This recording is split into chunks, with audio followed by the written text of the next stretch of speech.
पोलसरारे BJD जनसंपर्क पदयात्रा आरंभ करा जायछि। अक्टोबर 2 गांधी जयंती को नहीं ओडिशा रे बीजेडी जनसंपर्क पदयात्रा आरंभ होइतबा बेले पोलसरा बीजेडी पक्षरु जनसंपर्क पदयात्रार शुभारंभ होई जायछि। पोलसरा निर्वाचन मंडलीर पूर्वतन विधायक श्रीकांत साहूक तत्वावधान रे शह शह बीजेडी कर्मी और नेता सांगठनिक भावे एकाठी होइथिले। एही अवसर में पोलसरा बस स्टाण्ड रे थिबा बिजू बाबूंक प्रतिमूर्ति रे पूर्वतन विधायक श्रीकांत साहू और एनएससी अध्यक्षा संगीता बेहेरा समेत समस्त जनप्रतिनिधि पुष्पमाल्य अर्पण करी जनसंपर्क पदयात्रा रे सामिल होइतला। जहाकु नै आज प्रथम थर मधुपल्ली पंचायतर जिलुंडा और हीरापल्ली ग्रामर पूर्वतन विधायक श्रीकांत साहू को घंटा घंटा मृदंग बजाई जनसंपर्क पदयात्रा रे स्वागत संबर्धना जणाइथिले। पिंटू बिसोई को रिपोर्ट, स्टेट न्यूज ओडिया। बस स्टाण्ड ठारे बिजू बाबू प्रतिमूर्ति रे माल्यार्पण करने सह आज मधुपल्ली पंचायत जिलुंडा हीरापल्ली ग्राम में पदयात्रा जोग देइछु।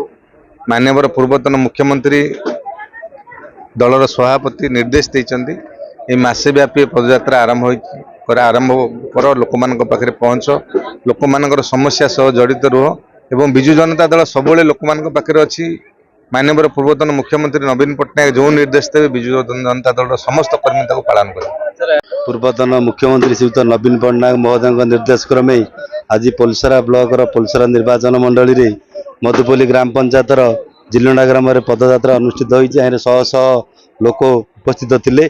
आगामी दिन में जो बिजु जनता दलर सरकार थिला पूर्व सरकार से जहाँ जनहितकर कार्यक्रम करिसेंती ता परवर्ती अवस्था 100 दिन सरकार ता किछि पूर्ण करिना हांती।